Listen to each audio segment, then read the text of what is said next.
సన్నాసుడు అంటుండు ఎన్నికల కంటే ముందు రేవంత్ రెడ్డి పేరు చెప్తే 3 సీట్లు రాకపోతుండే అని. నేను ఇవాళ ఈ వేదిక మీద నుంచి ఆ సొల్లు వాగుడు వాగే కేటీఆర్కి సవాలు విసురుతున్నా. బిడ్డ, ఇవాళ నేనే ముఖ్యమంత్రి, నేనే పిసిసి ప్రెసిడెంట్ను. రేపు రాబోయే పార్లమెంట్ ఎన్నికల్లో నేను సవాలు విసురుతున్నా.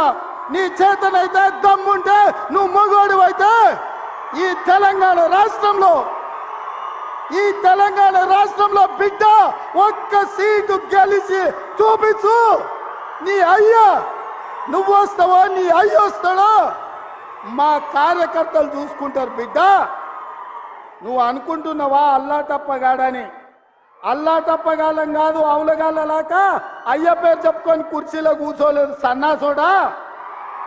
కింది నుంచి కార్యకర్తగా కష్టపడి జెండాలు మోసి లాఠీ దెబ్బలు విని నీ అక్రమ కేసులు ఎదుర్కొని చెర్లపల్లి చెంచల్గూడ జైల్లో మగ్గినా భయపడకుండా లొంగిపోకుండా నిటారుగా నిలబడి నిన్ను, నీ అయ్యను, నీ బావను బొందబెట్టి ఇవాళ కుర్చీలో కూర్చున్నాం.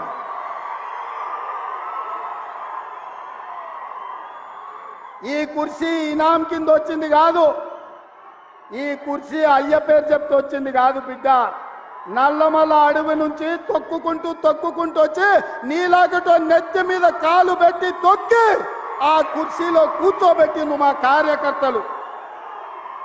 ఇవాళ కుర్చీ ఉందంటే అది మా కార్యకర్తల త్యాగం. ఇవాళ కుర్చీ ఉందంటే మా కార్యకర్తల పోరాటం. ఈ కార్యకర్తలు వీళ్ళు నాకు అండగా నిలబడ్డంత కాలం, నన్ను భుజాల మీద మోసినంత కాలం, నువ్వు కాదు, నిన్ను పుట్టించిన నీ అయ్య కాదు, వాళ్ళ దేవుడు వచ్చినా ఈ కుర్చీని తాకలేరని నేను ఇవాళ చెప్పదలుచుకున్నా. ఇవాళ ఆయన మాట్లాడుతుండు మేము సోషల్ మీడియా ఉంటే మేము గెలిచేటోళ్ళమని. అరే సన్నాసోడా, ఉన్న టీవీలన్నీ సుట్టపొల్లవే కదరా. మాకేమైనా టీవీ ఉందా? మాకేమైనా పేపర్ ఉందా? మా అయ్య చూపించుకోవడానికి ఏమైనా టీవీ ఇచ్చిండా? రాసుకోవడానికి ఏమైనా పేపర్ ఇచ్చిండా? సొల్లువాగుడు వాగడానికి మాకేమైనా మైకులు ఇచ్చిండా?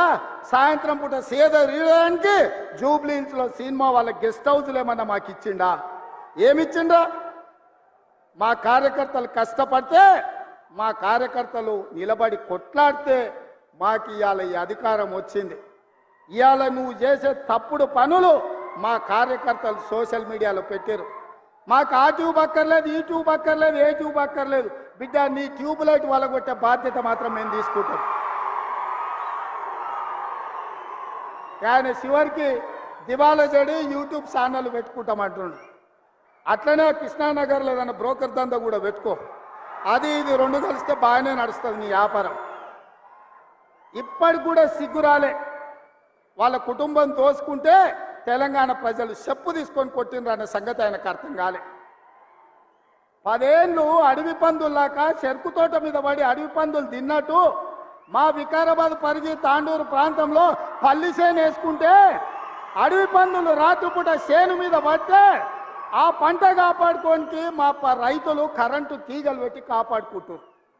అట్లనే తెలంగాణ ప్రజలు అడవి పందుల్లాక తెలంగాణ మీరు తెగమెక్కుతుంటే కరెంటు వైర్లు పెట్టి మిమ్మల్ని కరెంటు తీగలకు బలిచ్చి ఇవాళ కాంగ్రెస్ పార్టీని అధికారంలోకి తీసుకొచ్చారు.